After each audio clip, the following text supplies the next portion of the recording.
سے کوئی تکلیف پہنچتی ہے، کوئی مصیبت پہنچتی ہے، کوئی غم لاحق ہوتا ہے تو اللہ کے نبی صلی اللہ علیہ وسلم نے فرمایا کہ مومن کا معاملہ بھی عجیب ہے۔ جب اسے کوئی خوشی محسوس ہوتی ہے، جب اسے کوئی خوشی ملتی ہے، جب اللہ رب العالمین کی طرف سے کوئی نعمت ملتا ہے تو اس پر اللہ رب العالمین کا شکر ادا کرتا ہے، اور جب اسے کوئی غم لاحق ہوتا ہے، جب کوئی پریشانی لاحق ہوتی ہے تو اس پر وہ صبر کرتا ہے۔ یہ مومن کی صفات ہے۔ اللہ کے نبی جناب محمد مصطفیٰ صلی اللہ علیہ وسلم نے اسی لیے فرمایا کہ مومن ہر حال میں اللہ رب العالمین کا شکر ادا کرتا ہے۔ تو یہ مومنوں کے لیے اللہ کے نبی صلی اللہ علیہ وسلم کی طرف سے یہ ایک نصیحت ہے کہ اللہ رب العالمین کی رحمت سے کبھی مایوس نہیں ہونی چاہیے۔ اور اس حدیث پاک سے ایک بات یہ بھی معلوم ہوا کہ اپنے بھائی کے لیے عیادت بھی کرنا چاہیے اور اس کے لیے دعا بھی کرنی چاہیے۔ اگر کوئی بھائی بیمار پڑ جاتا ہے تو اس کے لیے تیمارداری یعنی عیادت کے لیے جانا چاہیے۔ اور ایک حدیث میں آپ کو اس کے تعلق سے میں بتاؤں کہ اس کا کتنا بڑا ثواب ہے اللہ کے نزدیک اور کتنی بڑی فضیلت ہے۔ ویسے عیادت کے لیے تو بہت ساری فضیلتیں ہیں، لیکن ایک حدیث میں آپ کے سامنے میں رکھوں کہ اللہ کے نبی جناب محمد مصطفیٰ صلی اللہ علیہ وسلم نے فرمایا کہ اگر کوئی شخص اپنے بیمار بھائی کی عیادت کے لیے جاتا ہے، اس کی تیمارداری کرنے کے لیے اگر جاتا ہے تو اللہ کے نبی صلی اللہ علیہ وسلم نے فرمایا کہ اگر صبح کو جاتا ہے تو صبح کے وقت 70,000 فرشتے اس کے لیے دعائیں کرتے ہیں۔ اللہ اکبر۔ اور اگر شام کو اگر جاتا ہے تو شام کو 70,000 فرشتے اس کے لیے دعائیں رحمت کرتے ہیں۔ یہ فضیلت ہے۔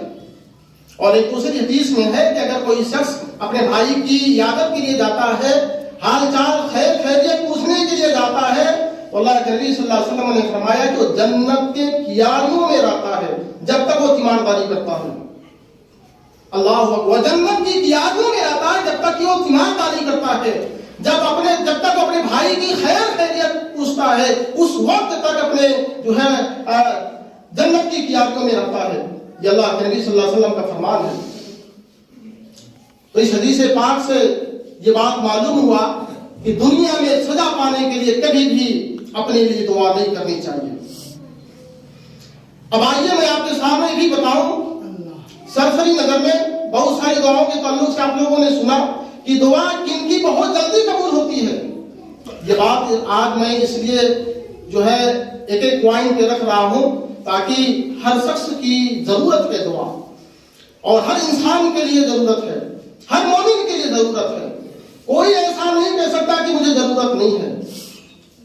اللہ رب العالمین اس لیے تو فرمایا قرآن کریم کے اندر، یا ایھا الناس انتم الفقراء، کہ لوگوں تم سب اللہ کے فقیر ہو، واللہ غنی الحمید، اور اللہ رب العالمین غنی ہے، اللہ رب العالمین مالدار ہے، اللہ رب العالمین بے نیاز ہے، اس کو کسی چیز کی ضرورت نہیں ہے۔ تو یہ ہم سب کی ضرورت ہے۔ تو کون کون سے ایسے مواقع ہیں اور کون سے ایسے لوگ ہیں جن کی دعا بہت جلدی قبول ہو جاتی ہے؟ جن میں سے پہلے یہ بھی ہے کہ مسافر کی دعا۔ نمبر 1، مسافر کی دعا اللہ رب العالمین رد نہیں کرتا ہے۔ اسی لیے آپ سفر میں جائیں تو اپنے بھائیوں کے لیے، اپنے گھر والوں کے لیے، اپنے رشتہ داروں کے لیے، اپنے دوست احباب کے لیے جب سفر کریں تو آپ سفر میں ضرور دعا کریں، اپنے لیے دعا کریں، کیونکہ مسافر کی دعا اللہ رب العالمین رد نہیں کرتا ہے۔ اسی طریقے سے اللہ کے نبی جناب محمد مصطفیٰ صلی اللہ علیہ وسلم نے فرمایا کہ جو شخص کثرت سے اللہ کا ذکر کرتا ہے، جو شخص اللہ رب العالمین کا کثرت سے ذکر کرتا ہے، اللہ رب العالمین اس کی بھی دعا کو رد نہیں کرتا ہے۔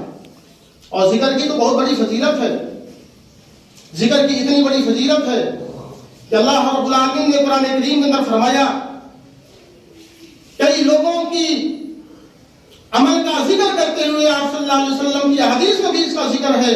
اللہ رب العالمین نے قرآن کریم کے اندر فرمایا کہ والمؤمنون والمؤمنات، کہ مومن مردوں کے لیے اور مومنہ عورتوں کے لیے، والذاکرین اللہ کثیرا والذاکرات، اور کثرت سے اللہ کا ذکر کرنے والے مرد اور کثرت سے ذکر کرنے والی عورتیں، اعد اللہ لهم مغفرۃ واجرا عظیما، ان لوگوں کے لیے اللہ رب العالمین کے نزدیک بہت بڑا اجر ہے، بہت بڑا اجر ہے۔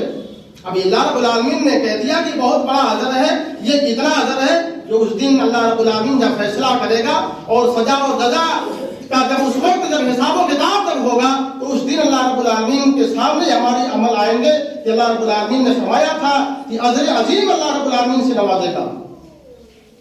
تو مومن جب ذکر کرتا ہے اللہ رب العالمین کا کثرت سے تو اللہ رب العالمین نے فرمایا اس کے لیے اجر عظیم کا وعدہ اور اسی طریقے سے اس کی دعا بھی جلد قبول ہوتی ہے. اس کی دعا جلد قبول ہوتی ہے. اسی طریقے سے آپ دیکھیں, اسی لیے انشاءاللہ وہ بھی بات آئے گی کہ کن لوگوں سے آپ دعا کرا سکتے ہیں.